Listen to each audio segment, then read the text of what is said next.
Indian air force समेत पूरी मोदी सरकार को हिला कर रख दिया। भारतीय हमले की जवाबी कार्रवाई में पाकिस्तान ने इंडिया के जवाबी कार्रवाई में पाकिस्तान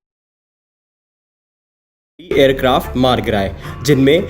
फोर्स ने भारतीय जहरियत और रात गए बुज़दिलाना वार का ऐसा जवाब दिया जिसने इंडियन एयरफोर्स समेत पूरी मोदी सरकार को हिला कर रख दिया। भारतीय हमले की जवाबी कार्रवाई में पाकिस्तान ने इंडिया के 5 मिलिट्री एयरक्राफ्ट मार गिराए, जिनमें एडवांस राफेल जेट्स भी शामिल थे। भारत जो कि कल तक राफेल जेट्स के गुन गा रहा था, अब इस तशवीश में मुब्तला है कि आखिर कैसे पाकिस्तान ने सरहद पार से निशाना लेकर इंडियन एयरफोर्स को तहस नहस कर दिया। इस सब में जो एक नाम उभर के सामने आ रहा है वो है पाकिस्तान के JF-17 थंडर तैयारे, और उसमें नस्ब किया गया चाइना का advance long range air to air PL-15 missile system. ये मिसाइल्स असल में चाइना के 5th generation J-10 stealth jets के लिए डिजाइन किए गए हैं, लेकिन माहिरीन के मुताबिक पाकिस्तान एयरफोर्स ने इंडियन एयरफोर्स के जेट्स को मार गिराने के लिए जिन मिसाइल्स का इस्तेमाल किया है वो मिसाइल्स भी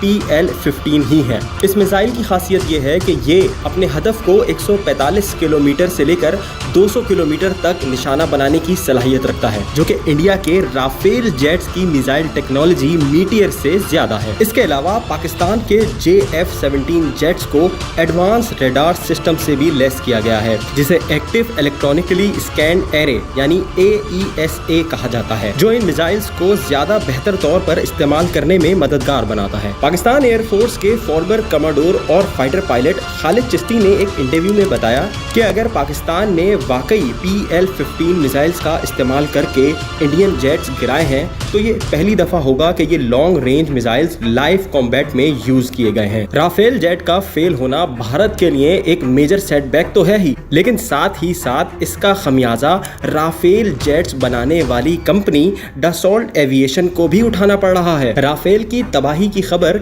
जैसे ही मंजर आम पे आई, वैसे ही फ्रेंच कंपनी डसॉल्ट एविएशन के शेयर्स 6% तक गिर गए, लेकिन मोदी हुकूमत अब भी इस पर खामोश है। ठीक उसी तरह जब 2019 में पाकिस्तानी F-16 ने इंडियन MiG-29 को मार गिराया था और पायलट अभिनंदन को गिरफ्तार कर लिया था, तब भी इंडिया ये झूठे दावे करता रहा कि उन्होंने पाकिस्तान के F-16 तैयारे को मार गिराया है। लेकिन जब US ऑफिशियल्स ने पाकिस्तान के इन्वेंट्री को काउंट किया और कंफर्म किया कि कोई जेट मिसिंग नहीं था, तब इंडिया का झूठ पूरी दुनिया के सामने आ गया। अब इंडिया इस बौखलाहट का शिकार है कि कब राफेल जेट्स बनाने वाली कंपनी खुद आकर उनकी इन्वेंट्री को काउंट करेगी और सच दुनिया के सामने लेकर आएगी।